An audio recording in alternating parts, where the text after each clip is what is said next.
Assalamualaikum warahmatullahi wabarakatuh. Selamat pagi anak-anakku yang hebat. Bagaimana kabarnya? Bapak doakan semoga kalian tetap selalu diberi kesehatan. Amin ya Allah ya Rabbal alamin. Seperti biasa anak-anakku yang hebat, sebelum kita memulai belajar hari ini, kita berdoa terlebih dahulu. Berdoa dimulai. Berdoa selesai.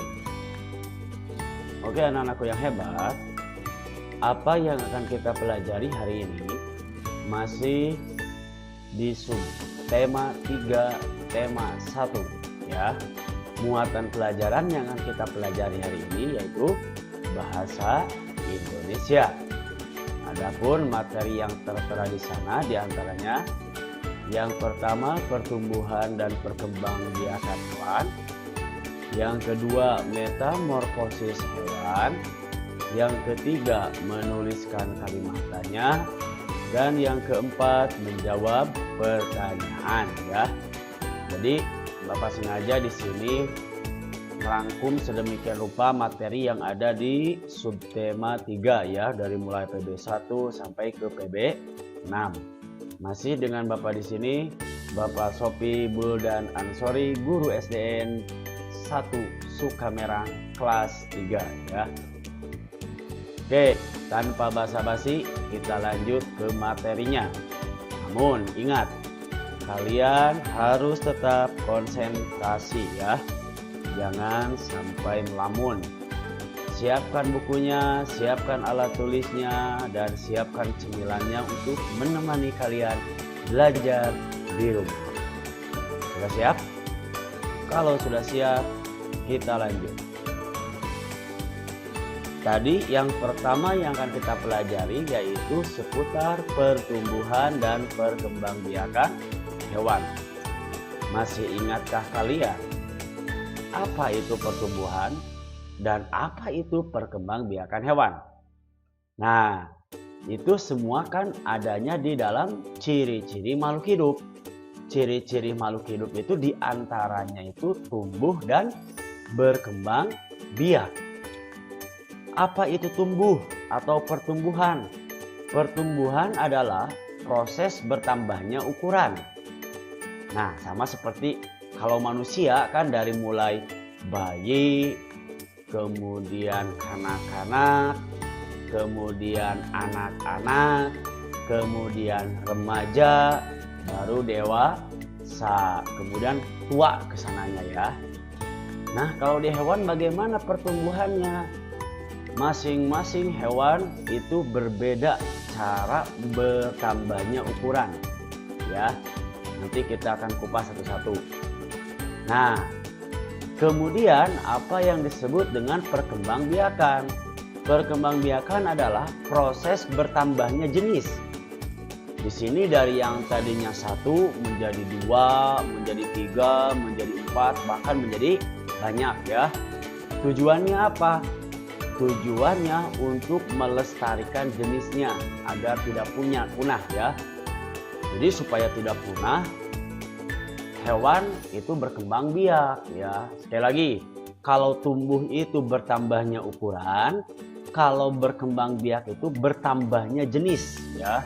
Ukuran dengan jenis beda ya. Kalau ukuran itu adanya di diri seseorang, kalau jenis itu yang tadinya 1 menjadi banyak ya. Contoh misalkan ayam. Ayam mengalami pertumbuhan. Kira-kira ayam dari apa dulu deh? Ya, ayam itu kan pertama-tama dari telur. Kemudian telur menetas menjadi anak ayam. Lalu anak ayam menjadi ayam dewasa. Ini gambarnya. Di sini kan telur. Telur menetas tuh jadi anak ayam. Anak ayam menjadi ayam dewasa.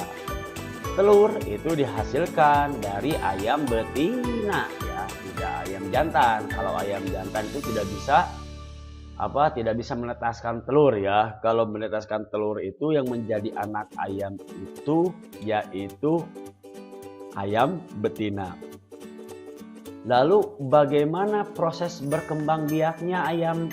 Nah, ayam ini berkembang biak dengan cara bertelur atau disebut juga ovipar ya. Sekali lagi, ayam ini berkembang biaknya dengan cara bertelur atau ovipar ya. Jadi ayam itu bertelur. Masih banyak kan selain ayam yang bertelur, seperti apa? Bebek, angsa, gitu kan? Itik, ya itu bertelur kan semuanya. Nah, dari bertelur, nah hewan yang bertelur itu disebut ovipar ya. Paham kan? Apa yakinlah mudah kok ya. Oh, ini pertumbuhan ayam itu ya. Oh, ini pertumbuhan yang lainnya. Tuh. Kemudian kita lanjutkan contoh yang selanjutnya. Nih, kucing mengalami pertumbuhan dari mulai anak kucing menjadi kucing dewasa. Perhatikan gambarnya. Nah, di sini misalkan ini Siti. Siti itu mungkin sedang main-main ya dengan kucingnya. Nah, ada induk kucing dan anak kucing. Nah, kalau kucing itu dari mulai anak kucing menjadi kucing dewasa. Nah, berkembang biaknya kucing itu dengan cara melahirkan atau disebut juga vivipar ya. Perhatikan, kalau tumbuh itu yang tadinya kecil menjadi besar, kalau berkembang biak itu yang tadinya satu menjadi banyak. Seperti kucing ini kan, kucingnya itu kan satu, lalu melahirkan jadi banyak kucingnya ya. Nah, itu ya. Jadi kalau ayam tadi bertelur, kalau kucing itu melahirkan ya. Biasanya hewan yang melahirkan itu pasti menyusui ya. Biasanya ini. Makanya disebut hewan menyusui itu mamalia ya. Jadi mamalia itu adalah hewan yang menyusui ya, menyusui. Biasanya yang melahirkan itu menyusui. Contoh lain seperti selain kucing, domba, kemudian sapi, kuda ya, dan masih banyak yang lainnya. Nah, itu ya. Sekali lagi, kalau yang bertelur ovipar, kalau yang melahirkan vivipar, cara berkembang biaknya. Kita lanjut. Contoh yang lainnya, ular. Nah, ular itu mengalami pertumbuhan dari mulai telur, anak ular, kemudian ular. Nah, perhatikan. Telur menetas menjadi anak ular. Anak ular menjadi ular dewasa. Namun biasanya ini ular ya, kalau di ular itu si telurnya itu dimakan ya. Oh, dimakan itu si telurnya itu. Bukan dimakan untuk dirinya, tapi dimakan untuk dierami. Biasanya ular itu seperti itu. Makanya ular itu berkembang biak dengan cara bertelur dan melahirkan. Tadinya ular bertelur, ngeluarin telur ya. Nah, setelah telurnya keluar, baru telur itu dimakan. Lep, ya, dimakan itu telurnya itu, dirami dalam tubuhnya. Kemudian lalu melahirkan itu ular itu ya. Melahirkannya dari mana? Dari telur yang dimakan oleh ular itu. Sehingga ular itu berkembang biak dengan cara bertelur dan melahirkan. Atau disebut juga ovovivipar ya. Nah, ovovivipar. Jadi udah 3 nih ya. Yang satu bertelur ovipar, yang kedua melahirkan vivipar, yang ketiga bertelur dan melahirkan ovovivipar ya. Jadi kalau ular ini ngeluarin telurnya, kemudian telurnya dimakan, setelah itu baru dilahirkan anaknya ya. Beda dengan ayam. Kalau ayam kan bertelur, dirami, menetas ya, itu bertelur, murni bertelur. Kemudian kalau kucing melahirkan, kan nggak mungkin kucing bertelur ya. Kemudian kalau ular bertelur, kemudian dimakan itu telurnya, lalu dilahirkan. Ada selain ular itu ikan hiu ya. Kalau ikan hiu juga sama, Ikan hiu bertelur, kemudian telurnya dimakan, lalu dilahirkanlah ikan hiu itu ya, anaknya. Nah, seperti itu. Jadi yang berkembang biaknya dengan cara bertelur dan melahirkan itu disebut ovovivipan ya. Jadi perpaduan antara bertelur dan melahirkan. Oke, bisa dipahami kan? Pastilah bisa. Jadi itu seputar pertumbuhan dan perkembangbiakan hewan. Kemudian tadi materi yang kedua adalah apa? Metamorfosis atau daur hidup. Nah, metamorfosis atau daur hidup. Nah, ini mungkin agak asing nih.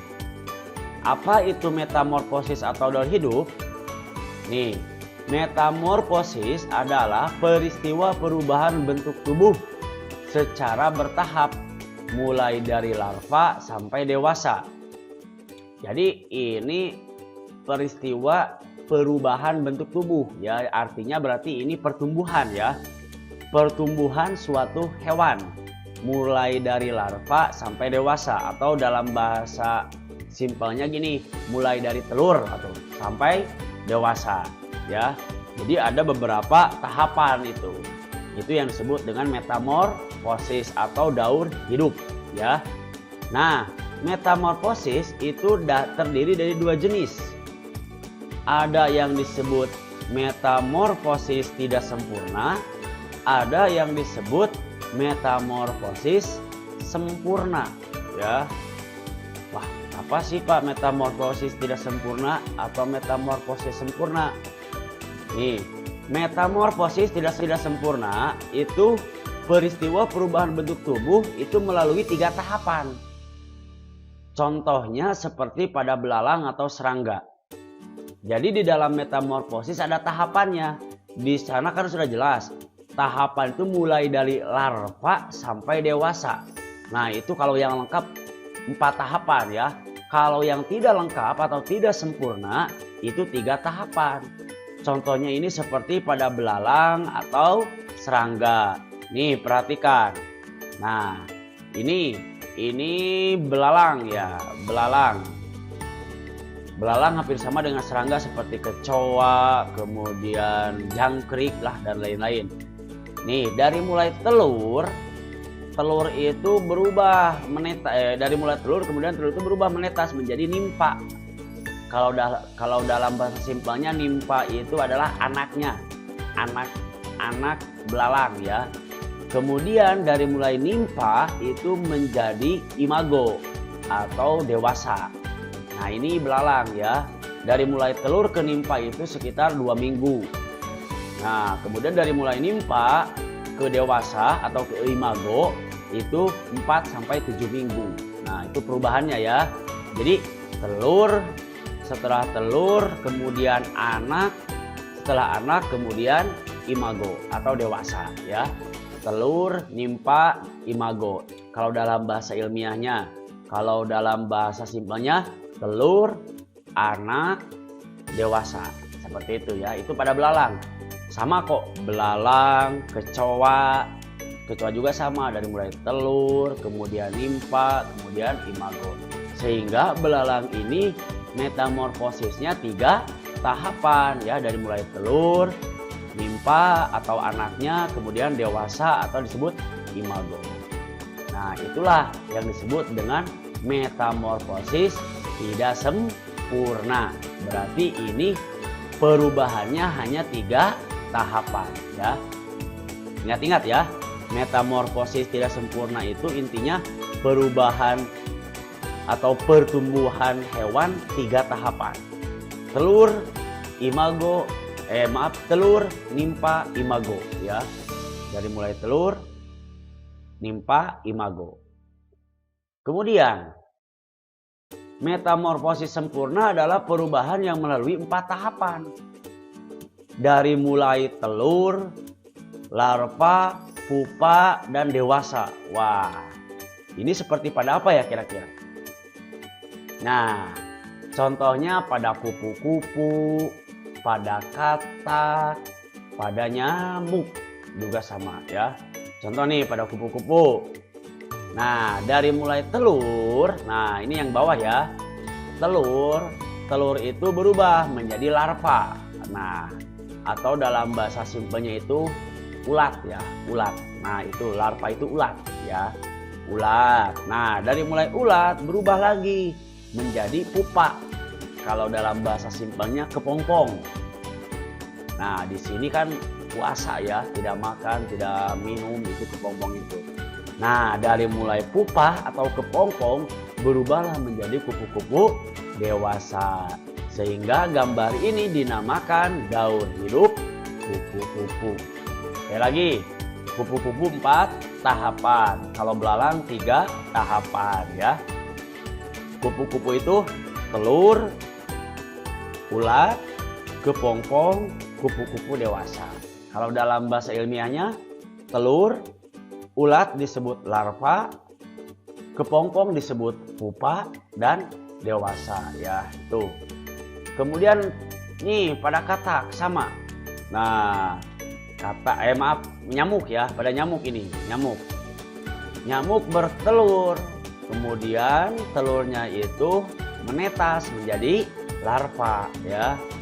Hampir sama kok, kalau itu larvanya ulat, kalau ini larva ya, bukan lava tapi larva ya.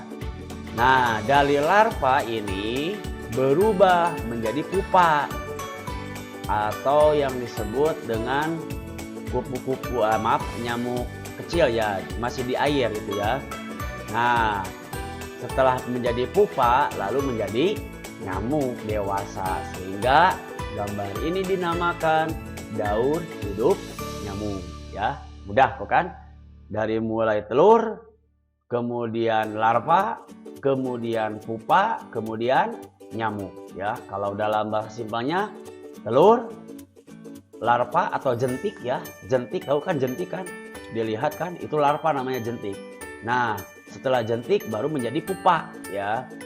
Nah, larvanya sudah berubah, ada sayap kecil-kecil sayapnya. Nah, setelah menjadi pupa barulah menjadi nyamuk ya. Tuh. Nah, ini yang disebut dengan daur hidup nyamuk. 4 tahapan kan. Age atau telur, larva, pupa, dan dewasa. Hampir sama seperti di kupu-kupu. Bagaimana kalau di katak? Perhatikan. Nah, ini katakan. Katak juga sama. Dari mulai telur menetas menjadi berudu ya. Nah, di sini nih berudu ini kan bernapasnya memakai apa ya, memakai insang ya, insang dan kulit ya. Kalau di katak itu hewan yang unik ya, katak itu. Nah, dari berudu berubah menjadi katak muda. Perbedaan katak muda dengan katak dewasa apa? Katak muda itu ada ekornya ya, sudah ada ekor ya. Katak tapi ada ekor ya. Masih hidupnya di air ya. Nah, masih hidupnya di air, suka ke darat ya. Masih hidupnya di air dan suka ke darat, tapi ada ekornya. Nah, setelah berubah menjadi katak muda, barulah menjadi katak dewasa. Nah, kalau katak dewasa bernapasnya juga sudah mulai dengan paru-paru ya, dan kulit. Cuman katak itu bisa hidupnya di 2 alam ya. Makanya katak disebut hewan amfibi ya. Amfibi itu hewan yang hidup di 2 alam ya, bisa darat dan bisa di air. Kenapa bisa di air? Karena ada kulit ya, biasanya bernapasnya dengan kulit. Nah, ini yang disebut dengan daur hidup katak ya. Sudah bisa paham kan? Jadi daur hidup atau metamorfosis itu ada 2 jenis. Yang pertama metamorfosis tidak sempurna, yaitu dengan 3 tahap ya. Dari mulai telur, kemudian nimpa atau anaknya, kemudian imago atau dewasa. Kalau metamorfosis sempurna itu 4 tahapan. Dari mulai telur, larva, pupa, dan dewasa ya. Mudah-mudahan bisa dipahami ya. Walaupun sekilas, kalau belum paham kalian tinggal ngulang lagi videonya. Oke, Itu jadi pembelajarannya kita sudah membahas 2 materi ya. Satu lagi, bagaimana cara kita menuliskan kalimat tanya? Waduh, kalimat tanya nih apa Pak? Kalimat tanya adalah kalimat untuk menanyakan sesuatu. Biasanya kalimat tanya ini membutuhkan jawaban. Ada ciri kalimat tanya adalah menggunakan kata tanya dan tanda tanya ya. Awas, ada kata tanya dan tanda tanya. Ini yang disebut dengan kalimat tanya. Kalau ada kata tanya tapi tidak ada tanda tanya, itu bukan kalimat tanya. Ya, jadi intinya yang paling mencolok itu adalah kalimat tanya itu harus ada tanda tanya ya. Dan ada kata tanyanya. Kata tanya itu seperti apa saja? Yang pertama, kata tanya apa? Di mana? Mengapa? Siapa? Kapan? Dan bagaimana? Biasanya di dalam soal-soal itu seperti itu. Masih banyak yang lainnya kalau tanya. Apa ini membutuhkan jawabannya itu bisa berupa benda atau kegiatan. Contoh, apa yang sedang kita lakukan? Nah, berarti jawabannya apa? Kegiatan kan? Kita sedang melaksanakan pembelajaran daring. Nah, itu kan jawabannya. Lalu di mana? Di mana itu membutuhkan jawabannya itu tempat. Di mana kita belajar daring? Nah, jawabannya apa? Kita belajar daring di rumah masing-masing. Ya, itu tempat kan, rumah itu tempat. Lalu mengapa? Mengapa ini menanyakan alasan ya. Jadi jawabannya itu membutuhkan alasan. Biasanya alasan ini diawali dengan kata karena atau sebab. Contoh, mengapa kita belajar daring? Nah, jawabannya karena kita lagi memasuki musim pandemi COVID-19. Wah, itu kan jawabannya kayak gitu. Lalu misalkan ini siapa? Siapa ini membutuhkan jawabannya itu bisa berupa orang atau nama. Ya.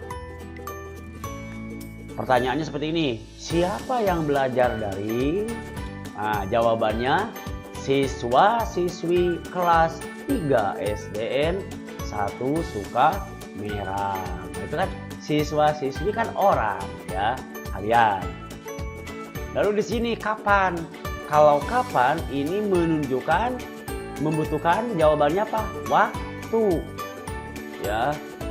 Kapan kita belajar daring? Nah, kita belajar daring mulai pukul 8 sampai pukul 9. Nah, itu waktu kan? Nah, lalu ini bagaimana? Kalau bagaimana jawabannya itu bisa pendapat, bisa pernyataan ya. Bagaimana kalian bisa belajar daring?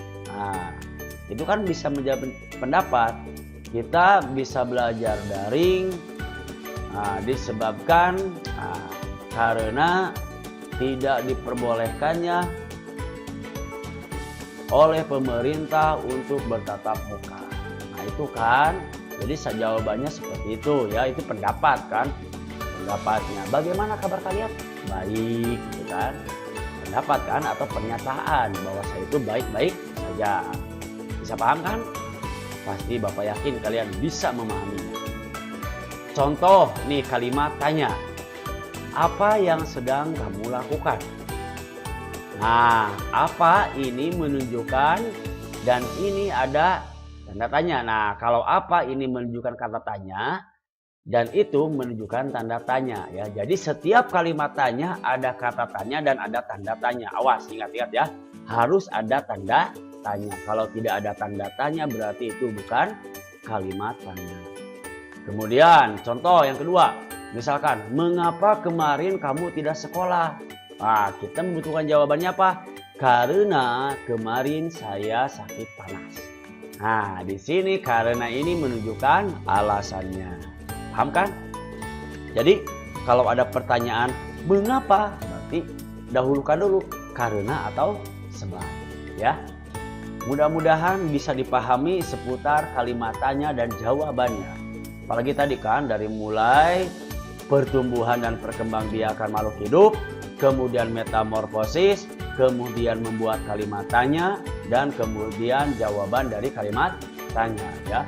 Mudah-mudahan kalian bisa memahami dan mengaplikasikannya dalam kehidupan sehari-hari. Oke ya, itu yang bisa Bapak jelaskan hari ini. Mudah-mudahan bermanfaat khususnya untuk kalian ya.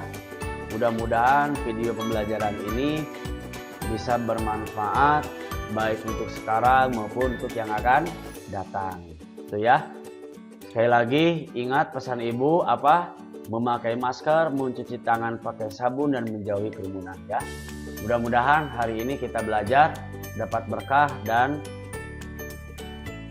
ridho dari Allah Subhanahu wa taala sehingga menjadi ilmu yang bermanfaat ya. Terima kasih dari Bapak, tetap jaga kesehatan. Selamat belajar di rumah, tetap semangat, awas jangan kendor, jangan kalah dong sama yang lain. Bapak yakin kalian bisa belajar dengan baik dimanapun, mau di rumah kayak, mau di masjid, mau di pasar, mau dimanapun. Yang penting kalian belajar dengan rajin dan tetap semangat. Terima kasih dari Bapak. Wassalamualaikum warahmatullahi wabarakatuh. Tetap semangat belajar di rumah. Dadah.